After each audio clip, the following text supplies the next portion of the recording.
নবম পে স্কেলের জন্য প্রয়োজনীয় বরাদ্দ বাজেটে ঘোষণা করা হলেও এখনো কেন গেজেট প্রকাশ হচ্ছে না?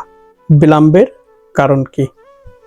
আজকে এই গুরুত্বপূর্ণ আলোচনা করব কেন নবম পে স্কেল গেজেট প্রকাশ হচ্ছে না এবং বিলম্ব করা হচ্ছে। আমি সাইডে স্ক্রিনশট দিয়ে দিচ্ছি ভোরের কাগজ একটা সংবাদ মাধ্যমের, দেখলে আপনারা বুঝতে পারবেন আসলে কারণটা কি।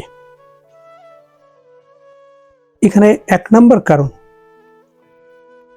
বাজেটে যে বরাদ্দ রাখা হয়েছে এটা এই নবম পে স্কেল বাস্তবায়নের ক্ষেত্রে কতটা ধাপে বাস্তবায়ন করা হবে।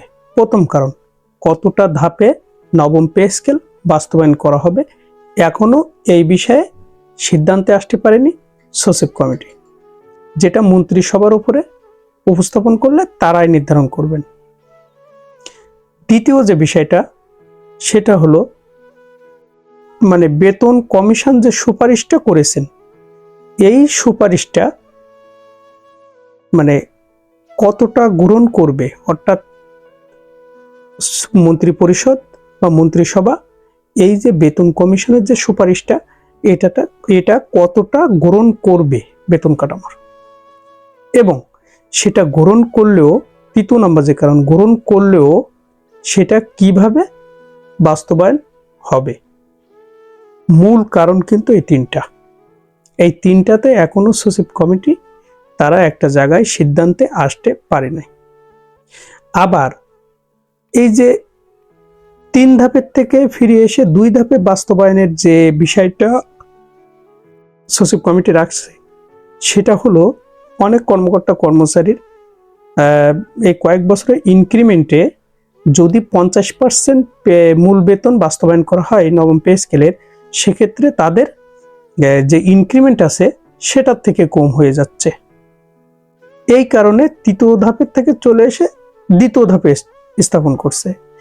আবার আলোচনায় গুরুত্বপূর্ণ একটা ধাপ আসছে, 3 ধাপে হবে, কিন্তু 2026-27 অর্থ বছরে 1 জুলাই থেকে সেটা বাস্তবায়ন হবে মূল বেতন প্রথম ধাপে।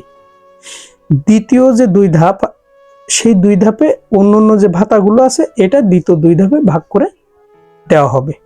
এই সিদ্ধান্ত পর্যন্ত কিন্তু আলোচনায় আসছে।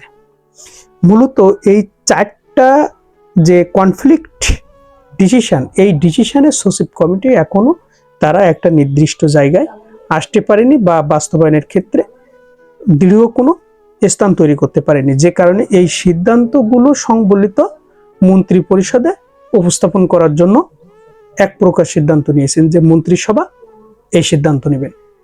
প্রিয় দর্শক, নেপথ্যের কারণ হলো এটাই, বিলম্বের কারণ হলো এটাই, হতাশ হওয়ার কোনো কারণ নেই। কারণ বরাদ্দ আছে বাজেটে, পে স্কেলের গেজেট প্রকাশে বিলম্বের কারণে সরকারি কর্মকর্তা কর্মচারীরা হতাশা হয়ে যাচ্ছে, উদ্বিগ্ন হচ্ছে। কিন্তু একাধিক সূত্র জানিয়েছেন যে সরকার এখনো তার সিদ্ধান্ত থেকে সরে আসেনি, অর্থাৎ পে স্কেল বাস্তবায়ন এই সরকার করবেন এমনটাই বলেছেন। এই সিদ্ধান্ত থেকে এখনো তারা ফিরে আসেনি। প্রিয় দর্শক, ভালো থাকবেন। ভিডিওটি ভালো লাগলে অবশ্যই সাবস্ক্রাইব করবেন। আসসালামু আলাইকুম।